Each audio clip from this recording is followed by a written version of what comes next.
Assalamualaikum. Ketemu lagi dalam pelajaran pendidikan Pancasila dan Kewarganegaraan. Masih bersama Bapak Eko Prabowo SPD. Pak harap kalian hari ini sehat semua ya, karena kita akan lanjut pelajaran kita minggu yang lalu. Apa yang akan kita pelajari hari ini? Masih sama dengan minggu lalu, kita akan membahas bab 1 tentang perumusan dan penetapan Pancasila sebagai dasar negara.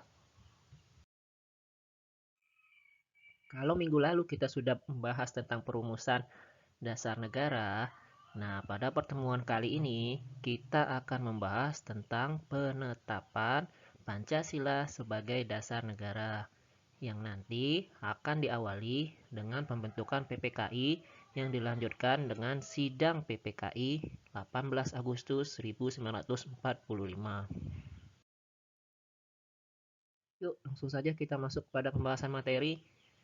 2. Penetapan Pancasila sebagai dasar negara yang diawali dengan pembentukan Panitia Persiapan Kemerdekaan Indonesia atau yang disingkat dengan PPKI.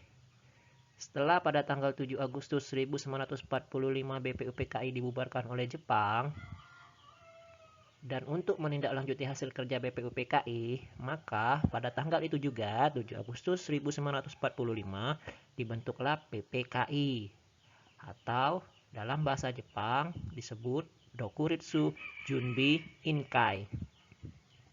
PPKI diketuai oleh Insinyur Soekarno dan wakilnya Dr. Andes Muhammad Hatta, serta beranggotakan 21 orang yang mewakili seluruh lapisan masyarakat Indonesia. Mereka terdiri atas 12 orang wakil Jawa, 3 orang wakil Sumatera, 2 orang wakil dari Sulawesi, dan seorang wakil dari Sunda Kecil, Maluku, serta penduduk Cina. Ingat ya, PPKI berbeda dengan BPUPKI. Kalau di BPUPKI, Jepang masih berperan, sementara di PPKI, Jepang tidak lagi ikut campur dalam urusannya. Akhirnya, Ketua PPKI pada tanggal 18 Agustus menambah anggota PPKI 6 orang lagi, sehingga semua anggota PPKI berjumlah 27 orang. Apa ya tugas dari PPKI? PPKI memiliki fungsi penting, yaitu 1. Mewakili seluruh bangsa Indonesia. 2. Pembentuk negara atau yang menyusun negara Republik Indonesia setelah proklamasi kemerdekaan 17 Agustus 1945. Dan yang terakhir, sebagai badan yang berwenang menetapkan dasar negara. Yuk kita lanjut kepada B, proses penetapan dasar negara dan konstitusi negara. Bagaimana ya proses penetapan dasar negara? Ternyata diawali ketika Jepang menyerah kepada Sekutu pada tanggal 15 Agustus 1945 setelah dua kota besarnya, Hiroshima dan Nagasaki, dijatuhi bom atom pada tanggal 6 Agustus 1945 dan 9 Agustus 1945. Di kota Hiroshima, Sekutu menjatuhkan bom dengan nama Little Boy menggunakan pesawat B-29. Sementara di kota Nagasaki, mereka menggunakan bom Fat Man dengan pesawat B-29. Menyerahnya Jepang itu membuat golongan muda yang terdiri dari Sukarni, Wikana, Aidit, dan Khairul Saleh pada tanggal 16 Agustus 1945 mendesak golongan tua, Soekarno dan Hatta, untuk segera memproklamasikan kemerdekaan Indonesia. Peristiwa ini kita kenal dengan peristiwa Rengas Dengklok dan menjadi langkah penting untuk mencapai kemerdekaan Indonesia pada 17 Agustus 1945. Dan akhirnya, pada tanggal 18 Agustus 1945 atau tepat satu hari setelah kita merdeka, PPKI mengadakan sidangnya. Yuk kita lihat apa yang dibahas pada sidang PPKI.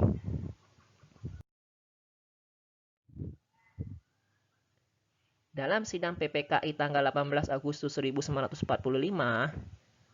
ini dibahas 3 hal utama, yaitu 1. Konstitusi atau Undang-Undang Dasar Negara Indonesia.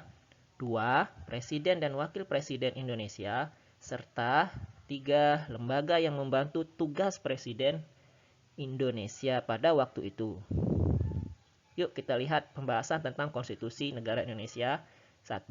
Dalam sidang PPKI, rancangan Undang-Undang Dasar hasil kerja BPUPKI dibahas kembali. Pada pembahasannya, terdapat usul perubahan yang dilontarkan oleh kelompok Muhammad Hatta. Mereka mengusulkan 2 perubahan. 1.